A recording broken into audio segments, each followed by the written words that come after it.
రాష్ట్ర ప్రభుత్వాలు ఉగ్రవాదాన్ని పట్టించుకోవేమంటో అర్థం కావట్లేదు. ఎందుకంటే ప్రతి రాష్ట్రంలో కూడా ఉగ్రవాదులు దొరుకుతున్నారు, కానీ లోకల్ పోలీసులకు తెలియట్లేదు. ఎన్ఐఏ వచ్చి అరెస్ట్ చేస్తుంది.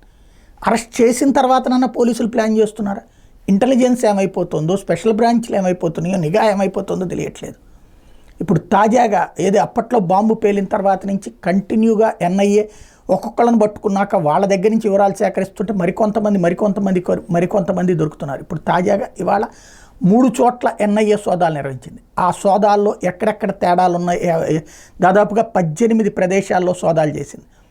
మళ్ళీ రేపో మాపో కానీ అసలు వివరాలు తెలియవు. ఓవరాల్గా తమిళనాడు, కర్ణాటక, ఆంధ్రప్రదేశ్ లాంటి ప్రాంతాలలో పోలీస్ శాఖలు అప్రమత్తం కావాల్సినటువంటి అవసరం ఉంది. ఇక్కడ సంఘ విద్రోహ శక్తులు వేరు, ఉగ్రవాదులు వేరు కాదు, ఇద్దరూ ఒకటే. సంఘాన్ని నాశనం చేసి మత ఘర్షణలు సృష్టించి అల్లకల్లోలం చేయడానికి ఆయుధాలు వాడేటటువంటి వాళ్ళే ఉగ్రవాదులు. ఈ ఉగ్రవాదుల ముసుగు ఒక పక్కన స్వచ్ఛందం పేరుతో ఉంటుంది, రెండవ ముసుగు ఇక్కడ ఆయుధాల పేరుతో ఉంటుందన్నమాట. అంటే దేశాన్ని నాశనం చేయాలనేటువంటి కుట్రలు చేసేటటువంటి వాళ్ళు.